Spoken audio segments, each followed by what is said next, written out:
On a NL Kala. Ok. C'est un grand esprit et comment maniquer et honorer été. Parce que maniquer à la journaliste était. Donc il y a le bagaroti qui journaliste. Akoko mamuta makele les motos yo alobela rabato. Parce que abando lobela bato baka contre Fali, c'est ça. Donc c'est-à-dire qu'on comment tu valeur en quelque sorte.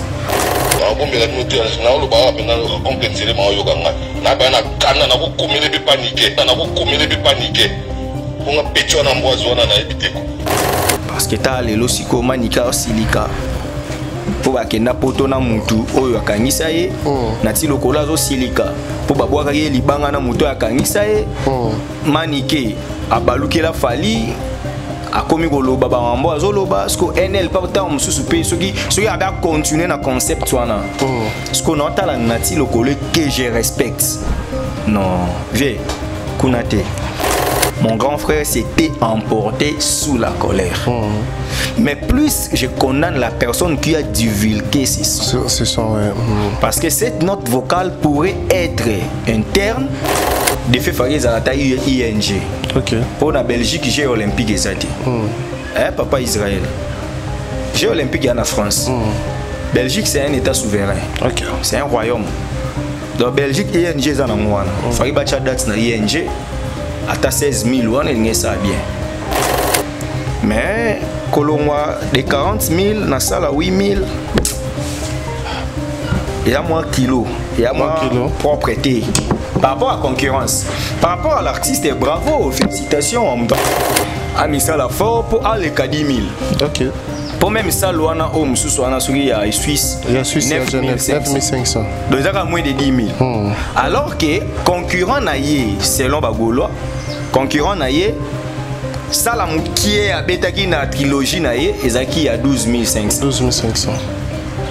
Donc déjà, salle, la plus petite salle, il y a Quadra Arena. Et ça, la plus grande salle, il y a des arénas. Ok. Bah quoi ça fait arrêter guerre dans Mboka. Bah c'est guerre dans Mboka. Ouais, bon il y a des concerts ni guerre dans Mboka. Pour y a fallu ba lo bongo. Azanga mawa, ayena Macron. Azowe la stade, azowe la kaba concert. On n'a pas boké tu na ko tibino. Non ko chuge. Bitumbesili. Parmi les bons, il y a le meilleur. Général Investment Service. Une société d'un Congolais aux capitaux 100% congolais. L'une des rares qui vous offre une gamme variée de services dans différents domaines. Nettoyage des façades des immeubles et de tout autre espace de vie. Dératisation, désinfection, désinsectisation. Production de papier hygiénique, production de glaçons, spécialiste en logistique, spécialiste de l'immobilier, boulangerie, traitement des plaintes. Il met à votre disposition des camions-bennes pour l'évacuation des déchets et immondices. Le tout à des prix défiant toute concurrence. Contactez-nous au 085 090 19 99 ou au 082 79 92 076. Rendez-vous au boulevard du 30 juin, immeuble Virunga, appartement 6, premier niveau, Kinshasa, Gombe. GIS, le meilleur. Bana mokili mobimba yo moto lukaka place ya kopema pozwa repono kitoko tala place ya kopema yango yo chez Vicky Lodge appartement awa okoyaka kana bilamba na yo ndenge ka kozalaka nyonso okokutango awa bazali na ba appartement o ezali na 3 chambres salon cuisine douche ya kitoko pe bazali na ba appartement mususu ya 2 chambres salon cuisine service kuba awa soko koti chez Vicky Lodge appartement okokuta ba mbetu ya kitoko nyekese tala kaka ndenge ezali na ba design na ya defwa te e bongo côté ya ba salon VIP e biso e pe sala manger ba split ya mobimba c'est-à-dire que a penza ovandi lokola na pôle nord po malili ya kosakana te côté ya mai la pongi ya ba bébé po mai awa ekendaka te e bongo côté ya courant zala penza na pongi bazali na mobange na groupe électrogène oyo soki kaka courant ke ipan courant ye boum mbala moko groupe peli oza mobimba oko sentir ngo kutu te okanise suki bongo ta awa chez Vicky Lodge appartement bazali pe lisusu na boîte de nuit ya kitoko. Adresse Zomi na avenue Lifuta numéro 4 quartier Lagos arrêt mosquée référence plaza na commune Yantili. Topé okoki benga bango na ba numéro ya téléphone oyo. Awa chez Vicky Lodge appartement nyonso ezali ya bio.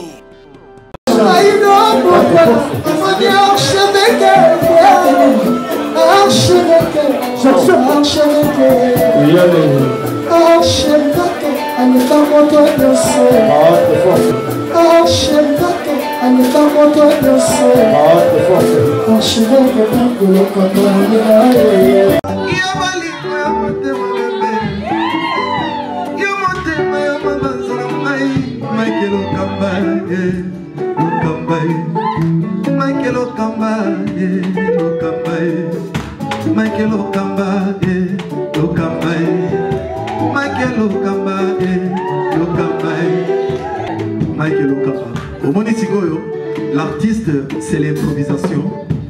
Na honoré na émission na yo. Africa Elengi TV, votre chaîne, l'incontournable, la star des chaînes.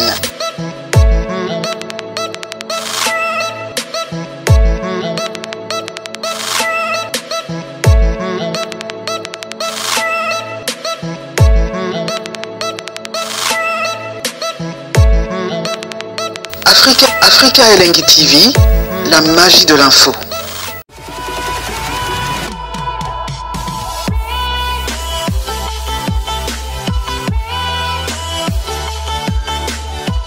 Très chers amis internautes, bonjour et bonsoir, tout dépendra de l'heure à laquelle vous allez capter cette émission. De partout êtes connectés dans le monde entier, très heureux aujourd'hui de présenter enfin cette émission pour pouvoir vous apporter l'actualité, la gaieté, vous divertir au même moment.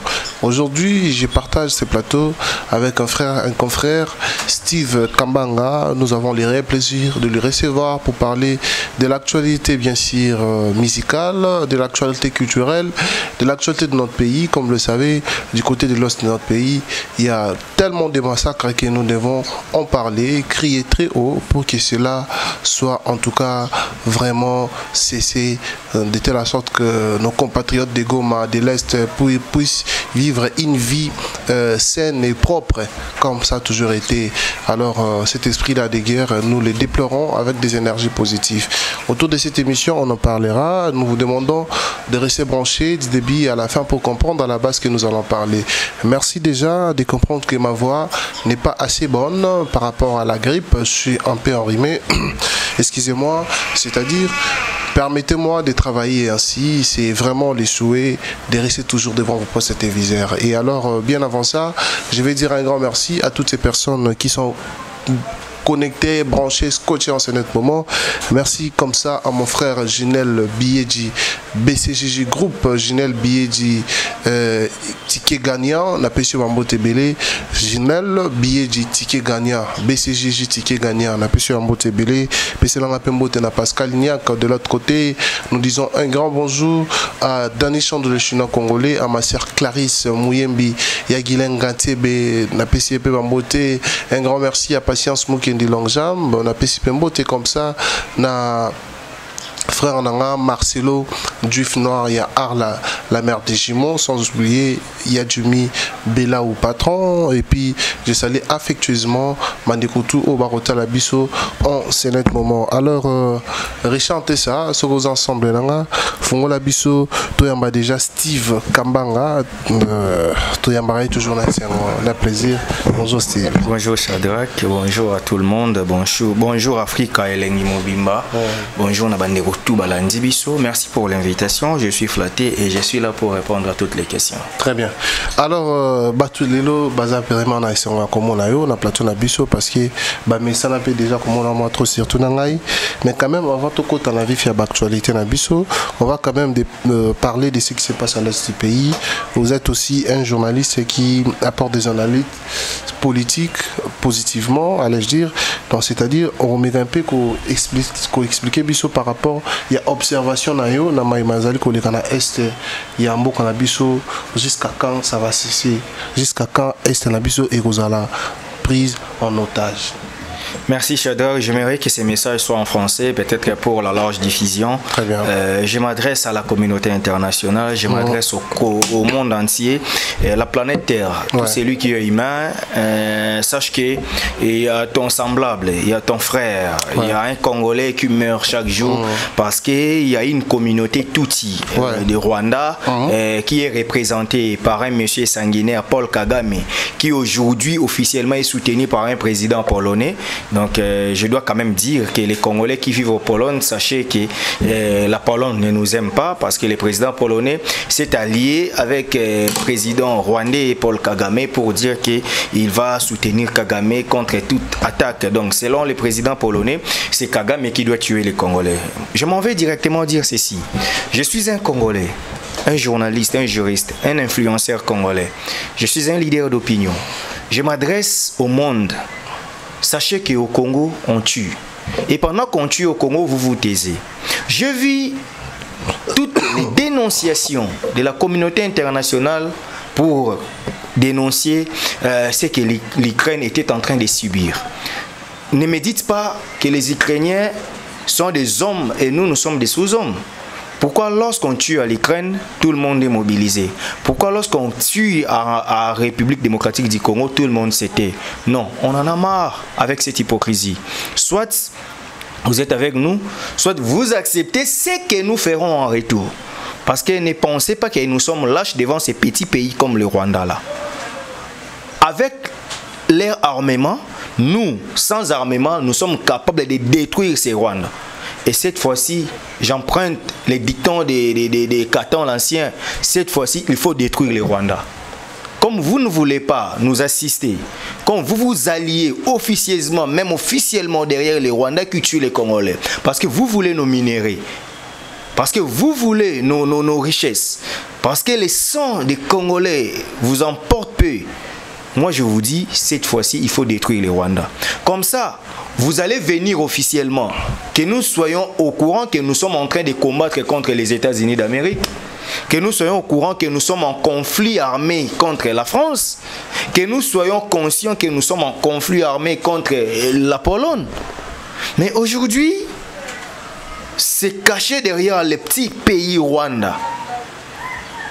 Je ne suis pas là pour tuer les gens, mais j'ai dit que le peuple ici en a marre. Comme la Révolution française, la Révolution congolaise à son tour viendra. C'est toujours un ras-le-bol.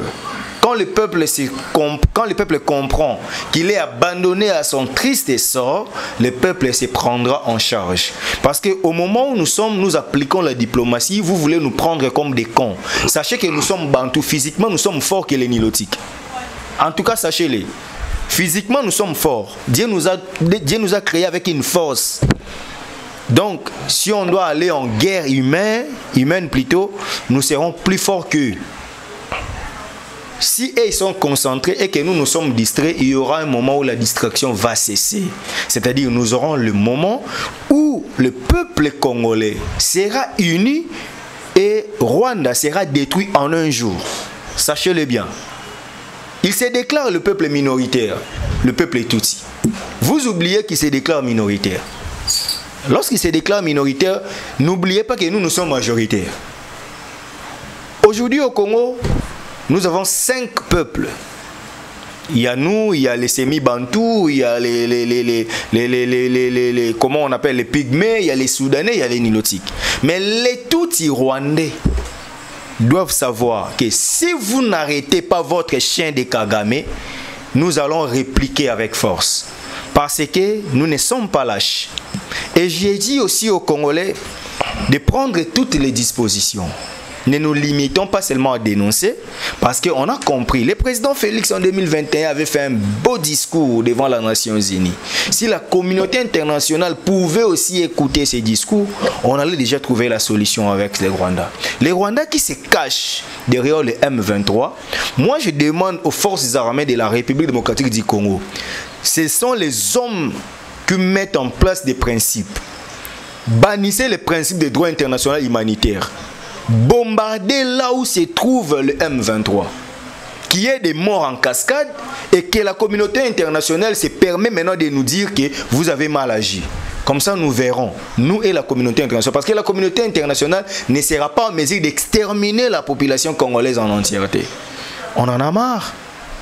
Biden, si c'est les droits de l'homme, si on parle d'un droit américain ou un droit de celui qui a la peau brune, on verra les États-Unis venir donner des leçons.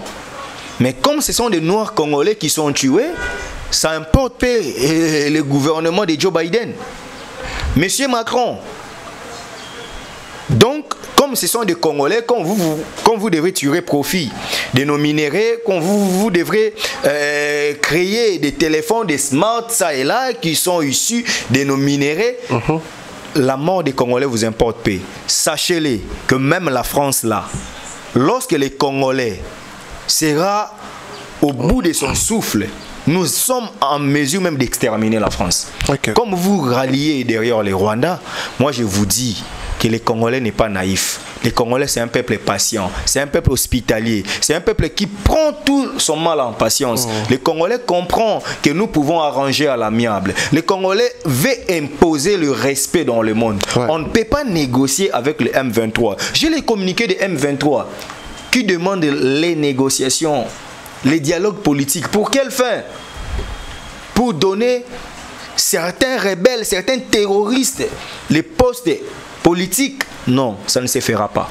Pour donner les terroristes la gestion de l'Est dans la police, dans l'armée? Non, les officiers issus du M23 n'auront rien comme quote-part dans ces pays. Parce qu'ils tuent les Congolais. Mais c'est Nanga, c'est un élément à battre. Un Congolais consciencieux, lorsque tu te rencontres avec Nanga, il faut le tuer.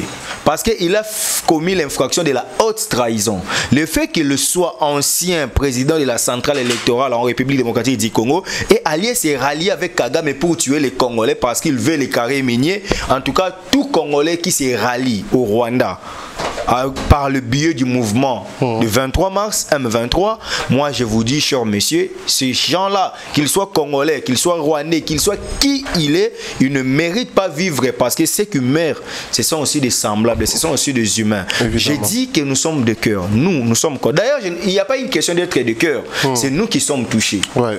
Moi étant congolais, mes frères de l'Est meurent tous les jours parce qu'il y a un Kagame qui veut vendre les minéraux, il veut se faire commissionnaire des États-Unis, commissionnaire de la France, de la Grande-Bretagne. Je vous dis, chers messieurs, qu'on en a marre. Et sachez-le que votre fin, ça s'annonce. Très bien. Et c'est pour très bientôt que le peuple se prendra en charge. Aujourd'hui, la CAF se prend le plaisir d'éviter de filmer les Congolais parce qu'on dénonce. Mais honte à la CAF! Si j'étais dans l'organe de décision, si pendant même nos activités dans la CAF, si moi j'étais dans l'organe de décision, si j'étais ministre des Sports, je dois soumettre ça au conseil de ministres. En tout cas, la RDC doit dire que la CAF, tu ne perds rien, mais nous là, nous ne serons plus participants de toutes ces compétitions. Parce que la CAF ne veut pas respecter les Congos. Les Congolais meurent. Et nos joueurs, pour obtenir même l'autorisation de porter les brassards noirs, il y a eu toute une procédure. Vraiment. C'était pas facile. Pour accepter que nous dénonçons cela par les moyens de communication que les joueurs ont pu faire, ça demandait toute une procédure. La CAF se permet de donner des injonctions aux techniciens de ne pas prendre les images là où se trouvent les Congolais, parce que les Congolais dénoncent les génocides congolais. Alors que le Rwanda, avec ces génocides fabriqués, c'est partout que le Rwandais est allé se plaindre. Aujourd'hui, partout où tu passes, quand tu rencontres les Rwandais, il y a les génocides du Rwandais, il y a les génocides du Rwandais. Mais pourquoi pour les Congolais, personne n'en parle? Et on ne finit pas de se taire, mais on veut maintenant éviter que cette dénonciation puisse prendre de l'ampleur. Honte à la CAF, honte à la FIFA. Or, nous avons des images où les messages sont passés pour l'Ukraine pendant les rencontres de football. Pourquoi pour l'Ukraine vous avez accepté, pour la RDC vous refusez? C'est honteux pour vous. En tout cas, j'ai passé ces messages en français pour que tout le monde comprenne. Ceux qui n'écoutent pas la langue, la plus belle langue du monde qui est le lingala, au moins avec la langue française, vous pouvez faire la traduction. Sachez que les Congolais en ont marre. Et les Congolais se prendront en charge pour très bientôt.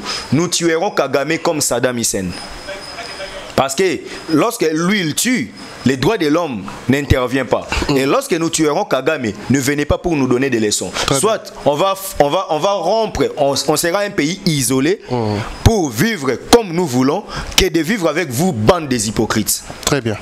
Merci pour ces messages forts et j'espère très bien que cet message va faire les tours du monde. Ça va toucher la communauté internationale, notamment les rebelles des M23, aussi les Rwandais, surtout Kagame qui n'arrête pas de se faire commissionnaire des étrangers et notamment les Américains et les Français également pour leurs biens, pour leurs intérêts qui n'ont pas vraiment assez bon en tuant les Congolais qui sont les propriétaires de cette terre. Alors, par la grâce de Dieu, nous serons des vainqueurs. Par la grâce de Dieu, nous allons effacer toutes ces traces des M23, des criminels que vous êtes, également les camps des Kagame qui n'arrêtent pas de tuer les Congolais pour les intérêts matériaux. Merci pour ces messages forts, Steve. Alors, on va s'introduire rapidement dans la culture. Mais avant tout dans la culture, j'aimerais est-ce que tout le Béla quand même 4e place, la 3e place au Togo, il est là dans Afrique du Sud. Alors malgré Mazai collègue à l'Est, au côté on a ma joueur, tout na Léopard na Bissonini pour na place au Tozo là, c'est vrai que objectif na Bisso zala qui tombe ma coupe, mais quand même avec les côtes Sébastien Oyopé Abouni Makasi na ba joueur na Bisso Léopard na Bisso Oyo ba sali vraiment fort pour na kokoma na sikoto komi rosenga na bango moral na bango zala comment pour cette 3e place que nous souhaitons retourner avec. Voilà, je demande aux joueurs de la République démocratique du Congo, les léopards de la RDC, de prendre les matchs au sérieux parce qu'au moins, même si nous avons perdu, l'objectif c'était d'amener la coupe, mais non au moins la médaille. Très bien. Donc la médaille de bronze sera quand même quelque chose d'important. Et battons ensemble, battons l'Afrique du Sud. Et nous étions capables, nous avons prouvé que nous étions capables de faire mieux. La RDC s'est montré parce que tenir Maroc en échec, demi-finaliste de la dernière Coupe du Monde, et tenir Égypte en échec jusqu'à ce que cette Égypte soit éliminée, et faire un match comme celui de la Guinée, et faire un match de la Côte d'Ivoire, parce qu'on n'a pas aussi été moindre que la Côte d'Ivoire. C'est d'ailleurs nous qui étions forts à la première période. Malheureusement, nous avons encaissé un seul but, donc c'était un score étriqué. Nous avons perdu 1-0 face à la Côte d'Ivoire, c'est-à-dire c'était pas les léopards qui devraient aussi prendre de nombreux buts. C'est le léopard quand même qui est sorti par la grande fenêtre, donc au dernier carré. Et ces léopards, moi je vous recommande d'amener la médaille. Très bien. En tout cas, battez l'Afrique du Sud, amenez-nous la médaille. Donc déjà, nous voulons être en liesse les samedis, comme ce fut le cas en 2015 et en 1998. Nous avions perdu la demi-finale, mais nous avions au moins gagné le match de classement. Donc amenez-nous cette médaille et nous en serons fiers. Le lundi, nous serons tous mobilisés à l'aéroport, sauf changement des dernières minutes. Au moins, la mobilisation générale à l'aéroport pour accueillir nos léopards qui viendront avec la 3e place. Parce que là, je suis vraiment très confiant. Avec la Côte d'Ivoire, il s'est passé beaucoup de choses. Mais quand même, avec l'Afrique du Sud, j'espère que le match sera ouvert et nous gagnerons cette petite finale. Et nous amènerons cette médaille de bronze le lundi. Et nous allons accueillir. Et puis il y aura messe pour les victimes de l'Est. Donc après accueillir les joueurs, nous serons dans une messe de mémoire de ceux qui sont partis sous ces atrocités. Et voilà ce que nous devons demander. Donc les léopards, ne perdez pas face à l'Afrique du Sud. Tenez bon, soyez courageux, ayez vraiment un mental fort. Amenez-nous la 3e place là que nous voulons. Donc ce sera bénéfique pour le peuple congolais. Très bien. Merci beaucoup Steve Kambanga. Et je crois que Léopard Nabiso Oyo Bazali vraiment vaillant héros, Bundi Kitoko cette fois et Tokope Sabinora courage, Bo Memelabiso en tout cas médaille wana et Kozala Essengo Mingi pour la République démocratique du Congo, pour la fanatique il y a ba moré il y a football au tozali en tout cas boye la biso médaille wana et kozala penza et mingi. Alors Steve Kambanga, on va aller directement à l'actualité culturelle. Vous êtes aussi un homme culturel et vous apportez aussi des analyses vraiment bien construites par rapport à l'actualité sur la toile. Et Lélo, aujourd'hui, on voit que il y a l'atmosphère, il y a des concerts, et comme mais quand même, il y a Fally Ipupa qui nous a représenté, qui a représenté évidemment les Congo à niveau il y a Grammy Award, c'est-à-dire qu'il était l'invité au Grammy Award. Tant au Moni Fally na Bisikawana. Et alors qu'est-ce que Pesakio Makanisia Koloba par rapport il y a prouesse naïe, mais malgré Azagi nominé, mais Azagi quand même invité au Tomoni na Basta Rebelle et puis au Peazo préparé les bus au Madison Square. Non, avant ça.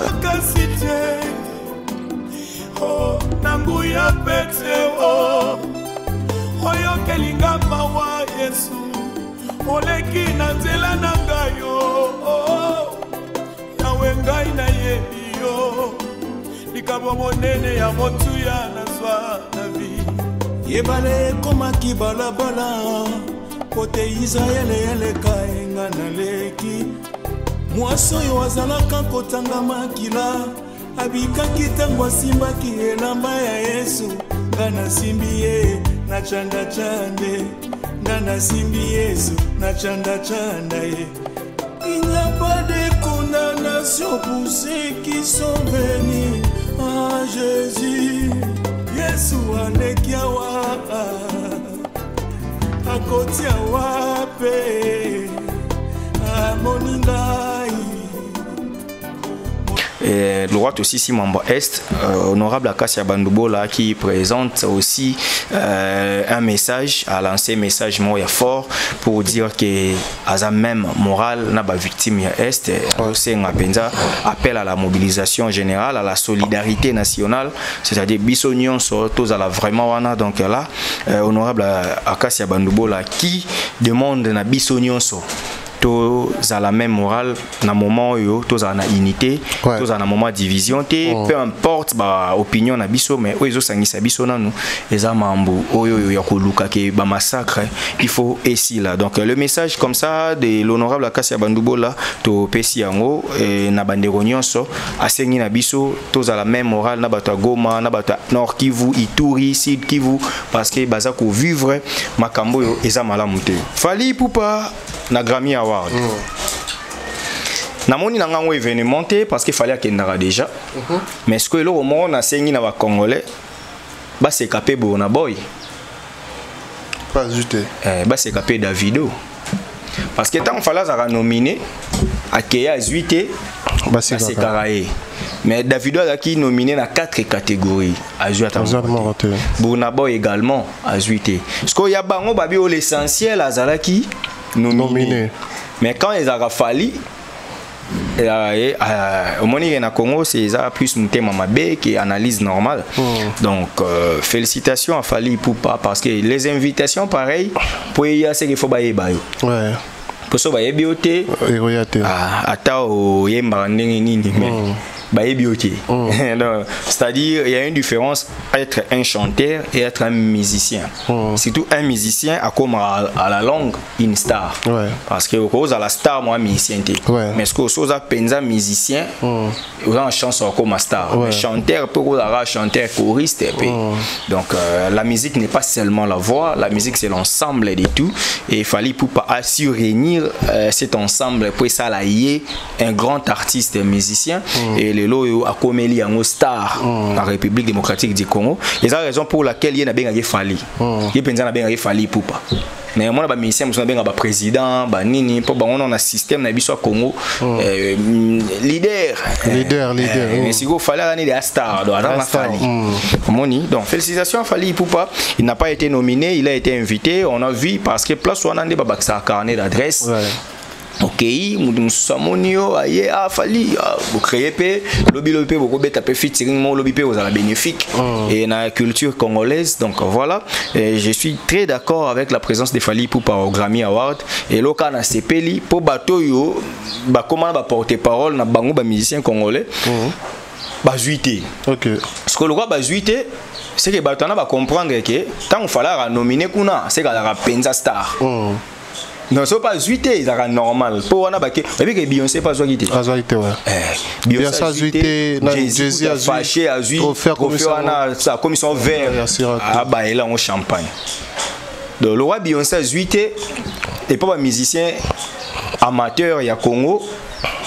Et ça normal. Et là on bête Beyoncé a rejoint. Monsieur Zagi Fally héros de monsieur Lingé Sala. On va pas que m'ta sokolé a chipenza parfum à la bien une émission assez qu'a Fally pour azuiter mais Fally a nominé na Grammy Award. Donc il faut quand même tout mais je précise ici qu'il a nominé une édition Oyo Azaki invité. Donc le col a déjà nominé azuate bo sekaye bo comprendre que Davido peut azuiter. Bo comprendre que Burna Boy peut azuiter. Plus loin Beyoncé azuiter. Donc voilà. Très bien. Merci pour cette analyse. Quand même, les arbres à vérité au Batoufou Baïba. Phénomène, mon Bima qui. Après, Fally Kobe Tabarena. Qui sont toujours avec un slogan, mon à date. Ok. Oh, c'est qui n'a pas mission belé. Non, félicité. Izui. Qui sinjo au kangi vient jo wa mutu nanga benza. Yemo abenga coach. Parce que on abenga coach kala. OK. Qui sinjo félicitations pour ces concepts. Na moni pende suit batutu. Et suit batu. Donc leader tout wa na Congo. Sera ça le programme na Tchedat. Félicitations, c'est ça la grandeur il y a communication.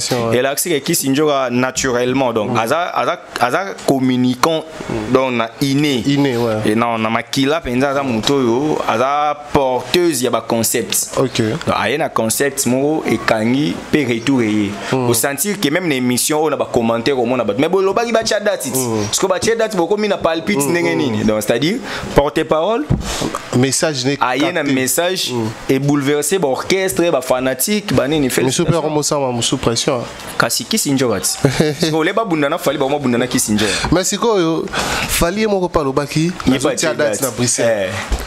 Après le moni d'abord c'était Fabregas il y a Tchaki date na Casino Paris. OEOP artiste à Samboka Félix Oisé quoi pour baki azotia pe date na poto. Après tout le monde a fait rigola. Bataring et je suis des nuances. Acheli Bissopé date na Adidas Arena.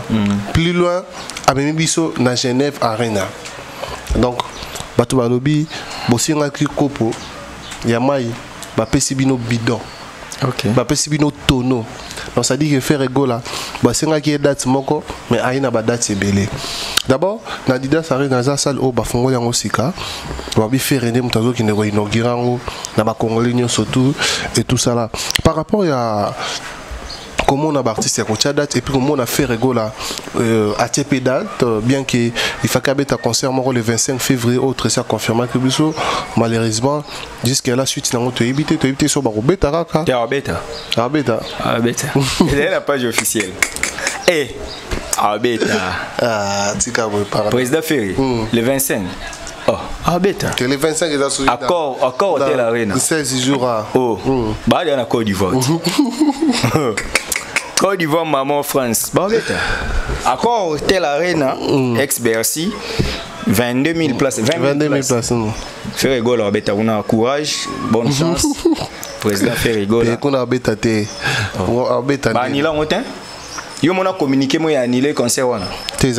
Moi, je suis juriste. Et là, la loi est abrogation. Une nouvelle loi. Parce que abroger communiquer à l'ibosauté. C'est-à-dire qu'ils ont la force de la chose jugée. Mais jusqu'à là, tu auras mon athée billetterie, tu auras mon athée. Toti kalana principe. Que Bachaki date. Publier na page officielle, il y a artiste. Qui concert le 25 février dans Accor Hôtel Arena. n'habite peut-être yo za journaliste ce que aussi au mona message moko e ya po elongola o ya liboso donc loko la message wana e ya te c'est-à-dire il y a la rétroactivité de la loi donc c'est-à-dire loi wana ya liboso publication wana ezali ko couler la force de la chose publié. Donc il y a la force de la chose publiée où ils allaient couler la publication. Donc publication ils en nous vacantes, ils en valable et tilelo. Donc président Ferregola à Robert le 25 février na accord arena. On a souhaité bonne chance.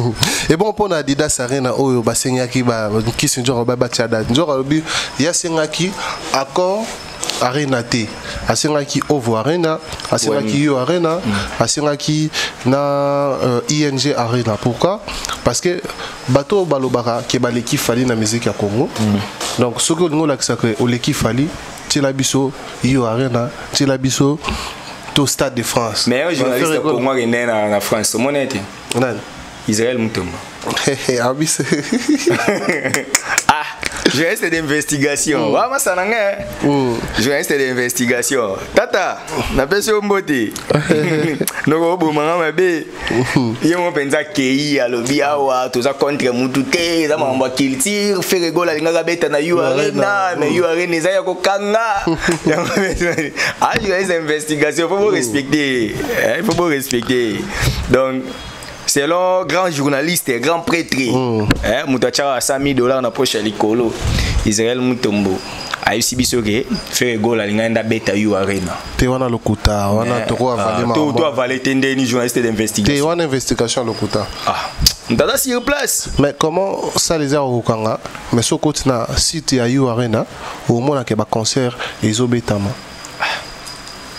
Nabi donc voilà que tu as fait débat ça Israël Mutombo yo boyende nini papa tena po ite wana za lokuta wana tozo faire avaler batu biso lokuta président Ferregola selon chargé communication des journalistes proches na Israël Mutombo alobi ke alingaka beta Yo Arena pour dynastie eza na terrain eza défi ya bagoloa pour album na bango eza na terrain faut ba beta lompe ba salle c'est que dynastie 1 ils ont rappelé échec pour abêter dans mon concert. Mais dynastie 2, et ça le succès, il y a un mot qui abêter dans mon Yo Arena, mais faute organisation ya JO, le roi Jeux Olympiques est en France, bakangi ba salle tout batiki kaka saluana. Au président Ferré à Robeta. Il y a un lobby, bonne chance, président Ferregola, Adidas Arena. Si vous avez la promotion de l'album, il y a album, il y a un concert, il y a promotion de couturier. Il y a Bilamba. Nani tu as Mukolo Salouana, ils ont un combo à market. Il y a Adidas, ok. Parce qu'au griffe, pour tant comme on faut aller là, c'est normal aux présentateurs d'émission, ils ont substantif, ils ont combo à Salouana. Mais dans mon prix, non, bagolo. Mais est-ce que Adidas Arena, ils ont un défi, ils ont la musique à Congo Sika, de tout le monde a taboulé à découvrir Olympia, Betty Masiki na Zénith, Kofi Olomida na Bercy. Fali pour pas Elibiso ING, Elibiso Ovo, Elibiso Yo Arena, Ferregola pas na Adidas Arena. Est-ce que ça des films au côté de la musique à Congo? Nabi ba do finga na baonga mais naza quand même obligé loba. Qu'est-ce opinion là? Pour na Congo, mutako agolongola yo penza casquette na yo pour ka olobi mambo ya CP na ngoto. OK. Est-ce que les autres robete sous la concurrence il a fait rien Fali? Nabi qui n'a posé question té mais ba Holanda biso. Nakena nga musika te nakena concurrence ya wera na JB nazu ya lombo na tabulete nazu ya wera na JB Jiba beti Zénith wera ka beti Palais des Sports ba beti Bercy année moko Kofi JB wera vous comprenez concurrence on estaki Jiba beti Élysée Montmartre wera beti Doc Eiffel au mona skolelo yo Fali Abeti la plus grande salle de l'Europe. Il y a Europe. Deuxième grande salle, il y a monde. Avec plus de 40 000 places. Na sold out. Tout le monde a un plateau, tout le monde a une publication, ba minimiser. Si ceux qui concurrent c'est ça solo. Il avait fallu défi et nous place ouana. parce que dans minute oyo il faut la plus grande salle congolais pe à beta. Et puis na soigner le moko lobia que président fait comme taliboso banda na salle wana. Mais na calendrier salle wana on dirait Nino a ça showcase. Ouais. Avant que Nino les 20 ans mission moi pas beta concert wana. Pas mission avant. Et ba congolais non, on a juka Nino. Ah OK. Nino pe il paraît qu'il fallait pas inviter. Na showcase Nino. C'est le faire rendre taliboso tiens. Toi est bien. Très bien. C'est le président Ferran Talibo sauté parce que Nino a Robeta wana. Donc l'icole Robeta qui chasse Robeta. Tasco bakina ba Nicolas. Et Beta c'est déjà avant. Mais c'est pas ça mon problème. Bonne chance au président Ferrego là. C'est ça la culture. Moi je peux pas combattre la culture. Est-ce qu'il y a des défis? Des défis. Soit des défis et la kisimbaman que ce soit les relos qui na mungongo na. OK. Donc Rosa na biso ba concurrent kana kin na mitu ya ba kinois, nita ba congolais. En principe ba concurrent. Frère Go la beta au Demba, il y a dans l'école franco. Fali abeta Tokos musique. Il y a un mélange, il y a musique congolaise, na musique recherche musique libanais, musique urbaine. C'est-à-dire, président Ferré, pour lui, il a pensa demi-temps. On va avant du on a même fallu au côté R&B, au côté ça slow, au côté ça morning. N'habite que président Ferré ça la monter. Mais spécialité naie, ils a au Demba. Parce que fali pour pas, il est à beta pensa musique ouverte. On va. Oh le long oh musique world music donc world music on a bande de va comprendre c'est-à-dire il a un esprit ouvert à partir déjà de Sweet Life à partir de French Kiss tout le monde écoute ba chaise électrique pour ça aux ongi penza bien to na ba miole seke oui déjà na ba miole seke na ba 100% love pour miole seke c'était vraiment dilo kwa kanza la musique de recherche donc abimara déjà na rumba Matika rumba te abeta rumba danger mais apporter le roi sika ça leur medley à la couleur voilà sikoyo défi et faké za la concurrence défi faké za la ta ING OK pour la Belgique Jeux olympiques ezati papa Israël Jeux olympiques en France Belgique c'est un état souverain OK c'est un royaume donc Belgique ING za na ngwana faké ba cha date na ING à 16 000 on est ça bien mais Colombois de 40 000 na sala 8 000 il y a moins kilos il y a moins propreté par rapport à la concurrence par rapport à l'artiste bravo félicitations on doit être concert il y a go vivre pour la qualité c'est sa vie à Monique ngai pona na beta na chaîne na salo mais est-ce que ceux qui n'engagent to tchaka bango ba concurrent ne place ma bandi au monde. OK. Nabi ba gola ba ba ça la promotion na biso gratuit. Problème te ala pe musicien mboka na biso. Donc ce peut to ça les promotions et ça m'a bêté. Pour d'ailleurs coup ngana on nga penda ba somba ba billet ba kende. Ouais. Mais boti kané ko comparer na fali. Parce que problème ngana za ya mwana. Parce que Ferrego là a le droit à bêta, à bêta pe Zénith. Donc ça dire même salle, même dimension. Il y a l'équipe Zénith 8000. Il y a 9000 kasi on a. Il y a pesa 8000 plus. Il y a 8000, ce qui est débordement, né comme 9000. Les salle il y a né mon Zénith. Na Zénith ouais. Parce que Ferrego là a bêta Zénith. Donc c'est que tram na eno ya mwana. Ah non mutu moi ba Zénith non. OK. Abeta non bongo, c'est bien le temps à se reconstituer. A mis ça la fort pour aller à 10 000. OK. Pour même ça, l'ouana homme sous soana sur il y a Suisse. Il y a Suisse 9500. Donc ça a moins de 10 000. Alors que concurrent naïe selon Bagolo, concurrent naïe ça la moukié à beta qui na trilogie naïe ezaki à 12 500. 12 500. Donc déjà salle la plus petite salle. Il y a Quadra Arena. Et ça, la plus grande salle, il y a des arénas. OK. Je sais que ça va faire mal, mais ce n'est pas pour nuire. Donc je n'ai pas l'intention de nuire l'artiste. C'est-à-dire la plus grande salle. Il y a Ferrego là. Et ça moins que la plus petite salle où fallait bêta qui n'a pas arena. OK. Ce qui est comme une guerre des arènes, c'est que tout ça, la guerre, il y a plein. Ok. Tout ça, la guerre, il y a nombre de billets vendus. Fallait pour pas vendre 27 000 billets dans le jour mon corps. Jour ba fongo ba billetterie ya yu arena. Na moni penza ba tumba master na bela ba poto wana. Non, c'est faux. Ba rideau. Mais faire go là ba teki 7000 billets dans jour moko. Sur 3 catégories, 2 catégories, sili et quelle catégorie moko. Net oyoka. Il y a 2 catégories nem de sili. Catégorie or, diamant. Na or fausse et sili. Il y a un de sili. Ce qui veut dire tout ça to sali calcul. Il y a 4 catégories zanan.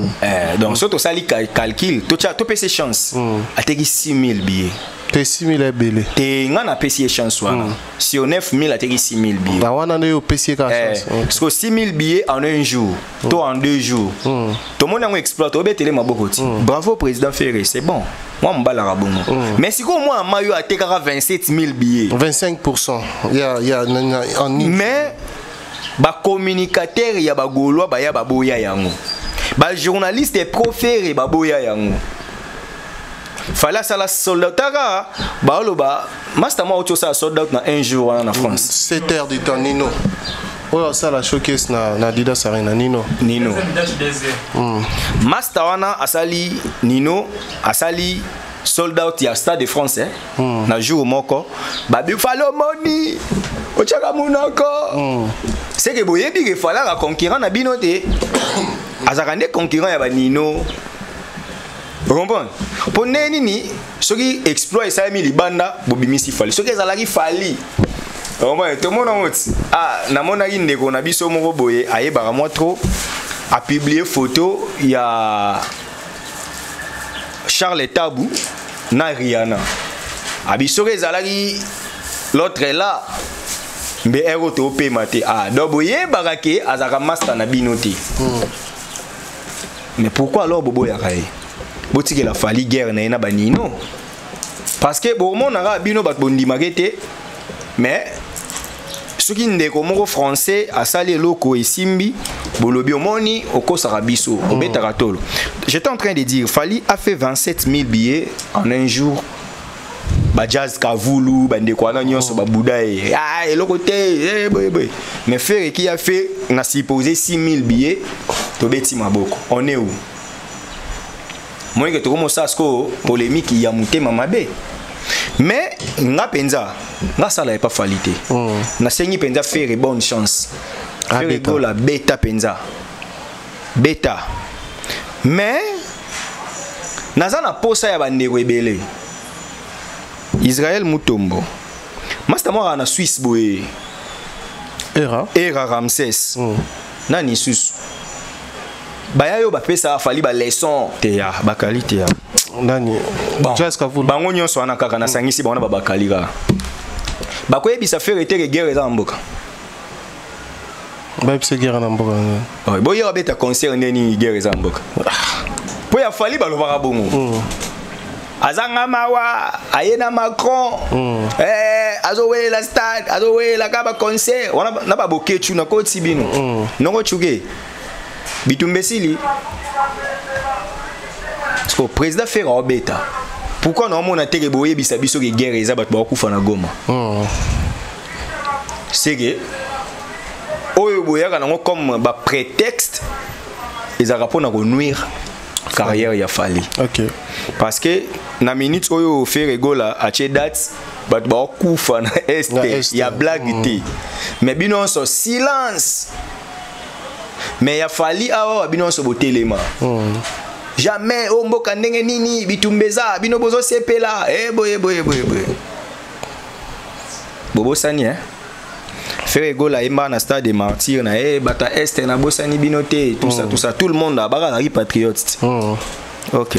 Fallait autant tchaba message combien de fois y a patriotisme c'est-à-dire bozaka na problème il y a ascension il y a Fali to bolinga faire gola solo c'est-à-dire si on comprendre bien ba te belé ba soutenir faire été pour balingi faire ba soutenir faire pour ba ça Fali que to linga yoté. On comprend? Très bien. Ne ris pas si. Pourquoi? Parce que Ferregola a teki des catégories. Il y a salle, il y a 9000 places. Bat CPL. Mais fallait teka 27000 billets dans mokolo moko. Bat banimer. Fallait ça la sold out na ING Arena bat ba mona ngo mukie. Omona.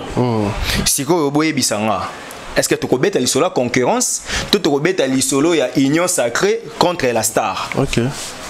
Pour tout le monde va soutenir hier Kofi Olomide, va poster Kofi Olomide sali bien. Kofi Olomide sali bien. Kofi Olomide linga ba vérité. OK. Kofi c'est un grand esprit. Et puis Kofi Olomide alinga penza bato bazaka clair na ye. Neti président faire mta bisa biso ke Kofi a patron ya ba kiti na ye. C'est les jeunes encouragés, il faut n'abandonner tchè pour. Biso te ba Kofi Olomide mo pa o ya ba musicien congolais. Mais muta ye bisa biso ke na car nenda kuna ye ala na mutuka ya $100,000 te, elegi $100,000 te. La faire ti. Kofi alinga bato bongo. Bato ba respectera ye ya ko soutenir bino notamment na ba yuma. OK. Mais bato ba lobaka quand même ba lobela ke ba vérité en face droit ba faire égol ande bato Kofi alinga.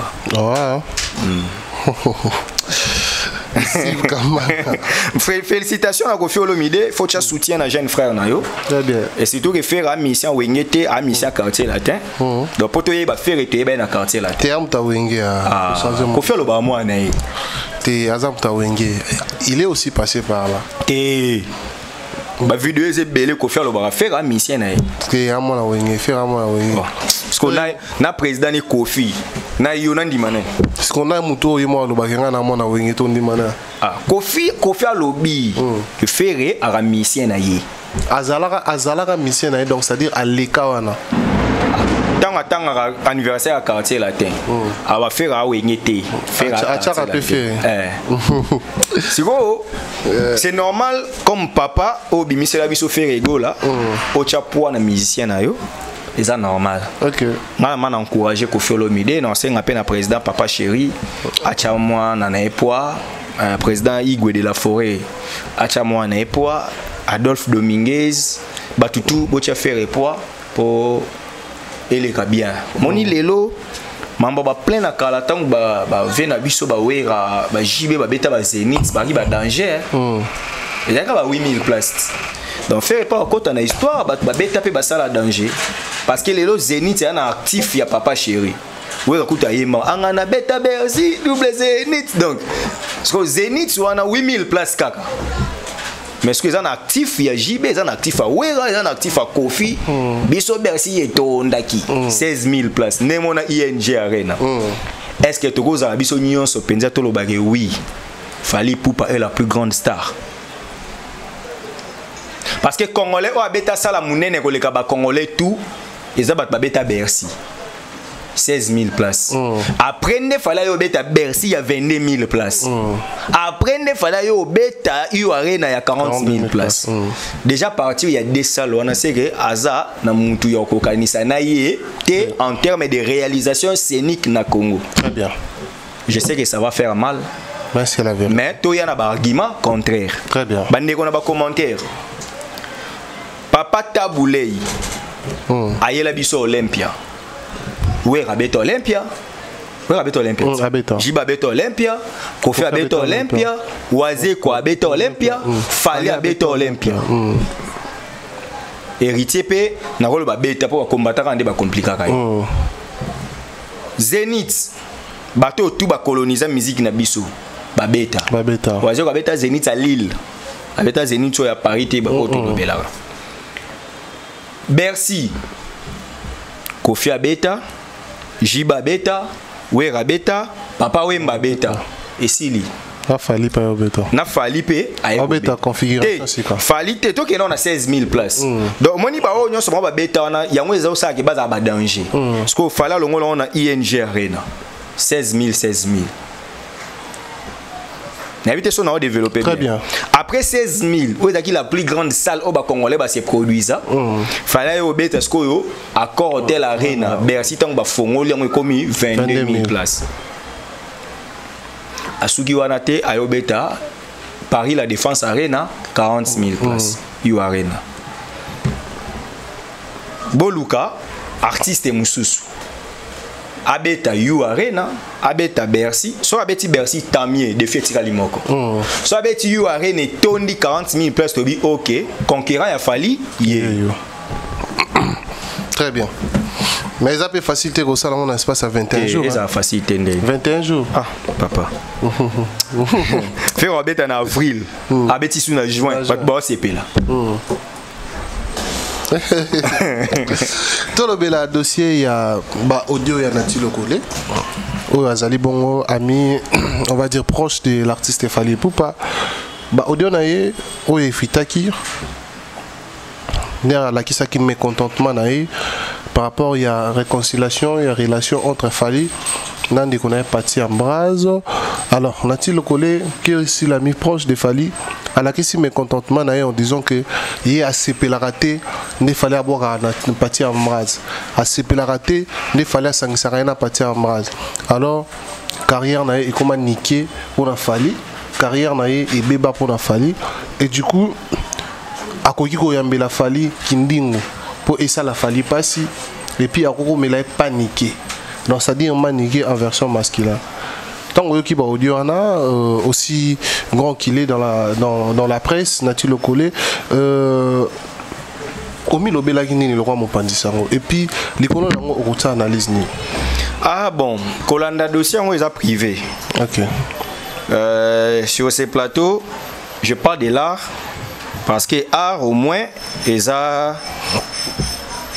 national. Art au moins ils a continental, art au moins ils a planétaire. C'est normal qu'ils aient la bongo. Mais Mambo est privé, moi je ne sais pas entrer dedans. Mais si je peux quand même dire un mot là-dessus, ils ont aussi un confrère Koulou Tunanga Nati Lokole. À éviter nos médias, à éviter banini, à penser kimia, à sa émission na ya digital, émission oyaye na NL Lokole TV na. Peut-être épargner na mambo belé. Les linges sales c'est là dans famille. Batu, bandi leloté, bandi bonisa. En tout cas, je suis très mal placé au côté de ma vie privée parce que tant il y a le bas qui en mais c'est que je n'ai pas aimé et pas Koulou Tunanga. C'est de s'y rabaisser dans une fauteuil pour leur film dans mon yambare minya maniqué. Koko mandesko maniqué ne parce que maniqué ba tutu ba ebike ayaka pa mutu akumisio après bebanina yo abandi ko loba mambo yo ayebaki comme ba secret. Donc tant que vous avez maniqué, c'est-à-dire que vous avez mis un secret au bout alors qu'il y a une grandeur d'esprit à Nati Lokole, il pas la vie dans la bande. Vient à Bissona, il y a Ifassi, vient à Bissona, nous avons boulot. Il y a bandit dans 2000, Bissoto il y a 2008. Donc déjà dans 2004, nous avons présenté Wake Up, tranche na bango ya Raga, déjà à l'époque. Donc on a eu NL Kala. C'est un grand esprit et comment maniquer. Et honoré était parce que maniqué à la journaliste était donc il y a le bagarotika qui journaliste à kokoma mutama kele les mutoyo à lobela rabato parce que abando lobela bato baka contre Fally c'est ça donc c'est à dire que comment anti-valeur en quelque sorte ou soit à ko trahir pour maniquer tant à outil poto lobby à CP la qui tende manore poto na bato ba kenane prison yé pas lobby à CP li tende ba bois qui est na muto ya funda qui mon ke ba ok ba ndenge mo mais vient nga ko kitabo moté en tout cas NL même si l'autre beba ni ndenge ni na ko manquer au respecter très bien parce que na ebio et puis de nature nga déjà na muto yo boko luka vidéo na nga banda na botama on a manqué mkolo respecter donc tant que ça la même ba critique pour les artistes na plateau no ka ande bat ba commentaire dit on ndeno benga bango ba président benga Fally té na expliquer yango ke na benga Fally pour za star na benga bango ba président pour ba musicien congolais na système na biso ya Congo to ba leader ba presse banini mais ce qu'il Fally na système planétaire il y a la star to on a besoin de benga président Jay-Z oh président R. Kelly président Michael té na mbamoko R. Kelly donc NL so tali bon dans le bac ya ko yamba kindingu il sait que ça va faire mal neti kindingu on na nenga solo benebi na ngaiti na ebiete so tanga lobby ana tuna nani ande ba master bando tindela ba video na moni ya mo penza démarra batu abanga batu te moni ni soki NL ayambie azonga na concept na zéro bêtise. Oui, le concept na na plateau na ya linga te ba bord ba plan ba nini. Parce que oyamba mutu mo boye atuntuka na plateau, mutu mo afinga ka batu ba PD, mutu mo afinga ka batu sko. Monter que on se contredire. Dans tout ça, il y a un adage latin qui est un principe des droits qui dit cur brevis est. La colère est une courte folie. Ouais. Mon grand frère s'était emporté sous la colère. Mais plus je condamne la personne qui a divulgué ses sons. C'est ça, ouais. Parce que cette note vocale pourrait être interne. Bakokai kolobane na kati ba reprocher na kati sans que biso bato libanda to yeba yango. Mutabimisi yango penza aza faux. OK. Akokai ko sa bongo te. Parce que ta lelo siko manika silika.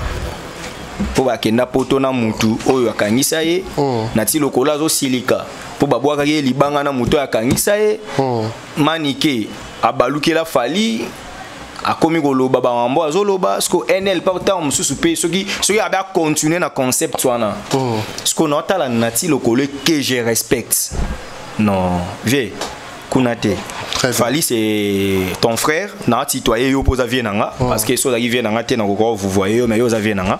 Donc Fali est un artiste qui est non seulement l'artiste mais ton frère, ton ami.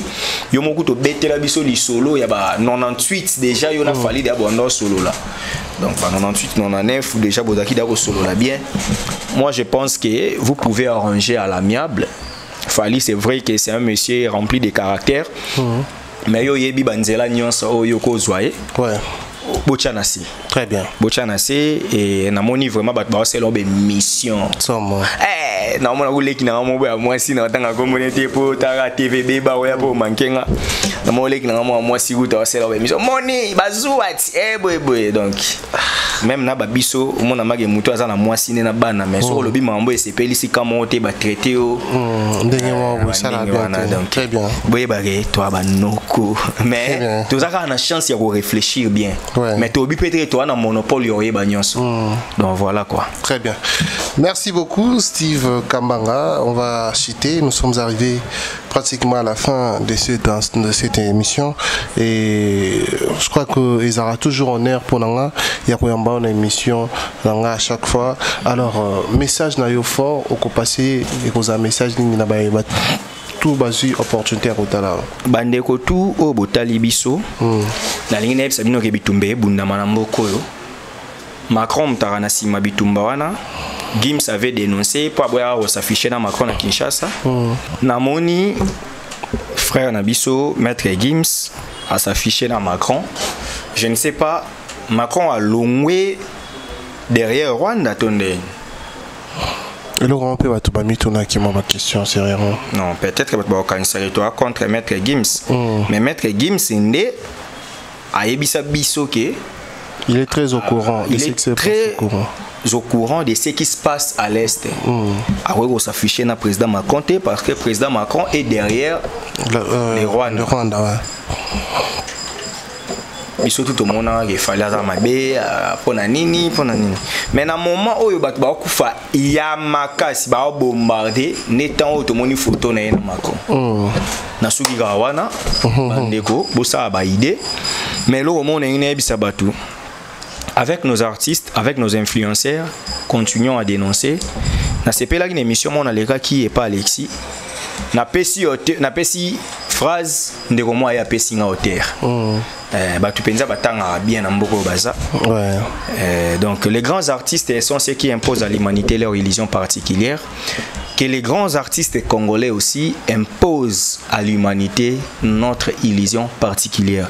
Au leki, au fini ferré, au fini fali, au fini kofi, au fini jibé, mais yebisa batu. Ok? Pour finir, on a vendu boyo sa émission au finir batu. Pour qui mieux en a Kinshasa. Ce qui peut m'assurer c'est au bêta. Au sa émission en été. Pour qu'il n'ait beaucoup moins au fin à pose au code, propose au nin, il faut qu'il y ait la paix. Ouais. La paix c'est gagne.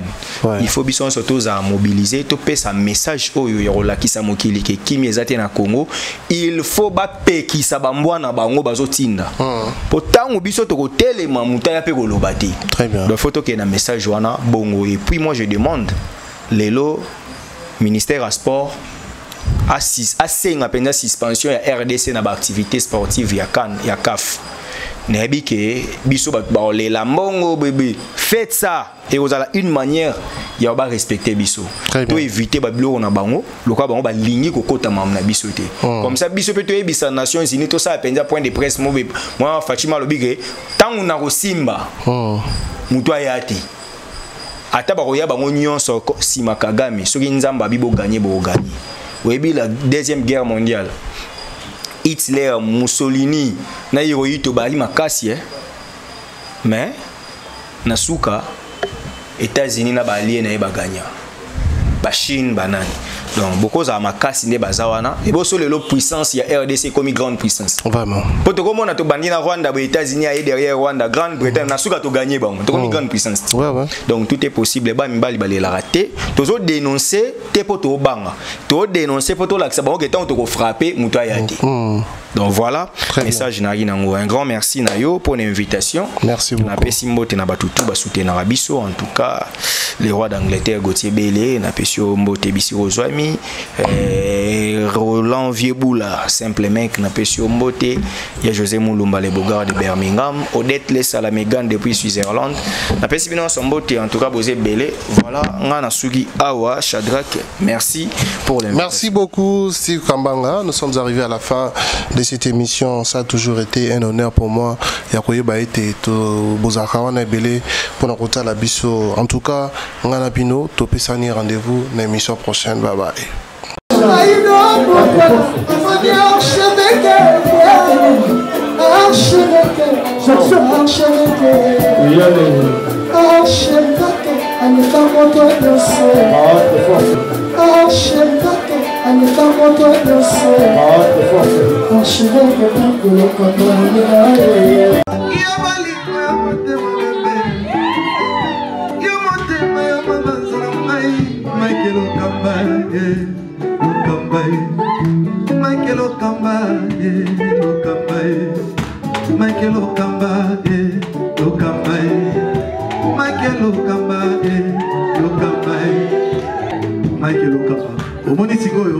L'artiste, c'est l'improvisation. La honoré dans l'émission. Africa Elengi TV, votre chaîne, l'incontournable, la star des chaînes.